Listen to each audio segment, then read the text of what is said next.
पूर्ण जानकारी दिलाएंगे दांतों की बीमारियों के बारे में डॉक्टर राजीव खुराना जी से, और पायरिया के कारण क्या क्या हानियां होती हैं उनकी पूरी जानकारी देंगे। डॉक्टर साहब, आपका हमारे चैनल में बहुत बहुत स्वागत है। नमस्कार।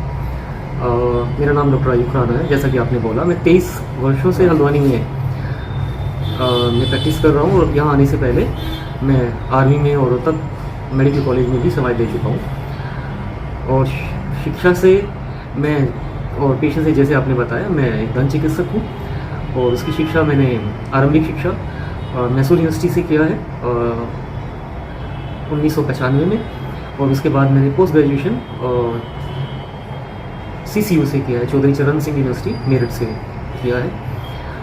और विगत 23 वर्षों से मैं यहाँ हल्द्वानी में हूँ। पहले मैं कृष्णा हॉस्पिटल में था, और उसके बाद मैं यहाँ ECHS हल्द्वानी एवं ECHS रुद्रपुर में भी सेवाएं दे चुका हूँ। इसमें भी शिक्षा ग्रहण कर चुका है। जी हाँ, जैसा आप सही कहा, मैं 1 साल जर्मनी में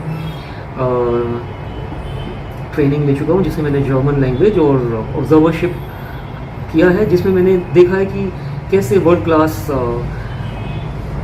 क्लिनिक और डेंटल ट्रीटमेंट किया जाता है। कुमाऊं के प्रथम पायरिया स्पेशलिस्ट डॉक्टर हैं, तो डॉक्टर साहब, पायरिया क्या होती है और क्या हानियां होती हैं उससे, और क्या कैसे लोगों को बचाव हो सके? 2 बीमारियां ज़्यादा मुंह में पाई जाती हैं, जैसा कि मुंह में दांतों में कीड़ा लगना और पायरिया।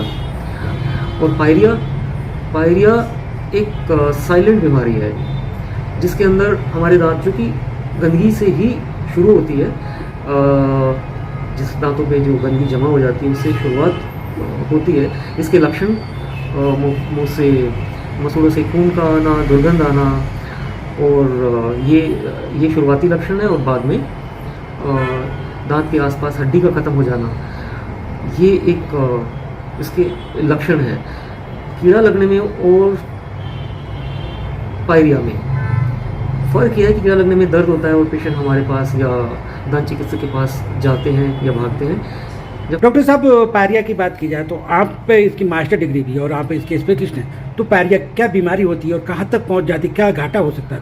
लक्षण उसके मसूड़ों से खून आना और दांत को हिला हुआ महसूस करना, मुख से दुर्गंध आना और ठंडा गर्म लगना और खाना फंसना, ये उसके लक्षण हैं।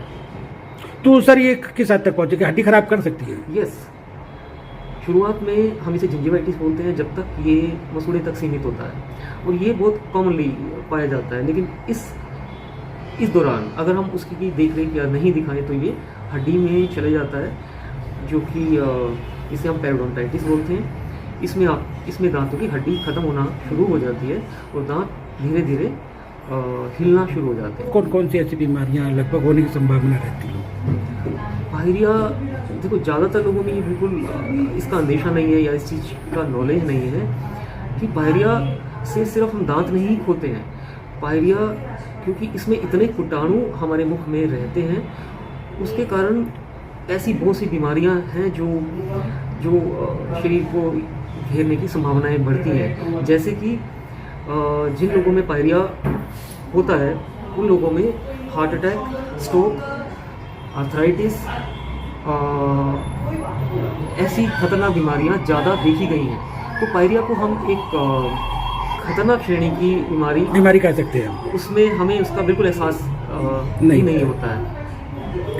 और डॉक्टर साहब, बच्चों में कौन सी ऐसी बीमारियां होने से दांत सड़ जाते हैं, बच्चों को कभी बाहर निकल नहीं पाते, उनको क्या सावधानियां बरतना चाहिए, कौन सी बीमारियां? समय के साथ जो हमारे खान पान में बदलाव आया है जी, इसीलिए उससे बच्चे बिल्कुल अछूते नहीं हैं। बच्चों में कैविटी होने की संभावनाएं बहुत ज़्यादा होती है। चीनी का काफ़ी बच्चे शौक से उसका सेवन करते हैं, और कभी कभार तो माँ बाप को भी पता नहीं होता है कि बच्चों को दूध पिलाते हैं, दूध पिलाते पिलाते बच्चे सो जाते हैं, और इससे अक्सर दांत जल्दी ख़राब हो जाते हैं। तो कहना मैं ये चाहता हूँ कि दर्द में दिखाना बिल्कुल सही बात नहीं है। हमें बच्चों को रूटीन चेकअप कराना चाहिए ताकि हम उनको समय रहते उसको रोक पाएँ।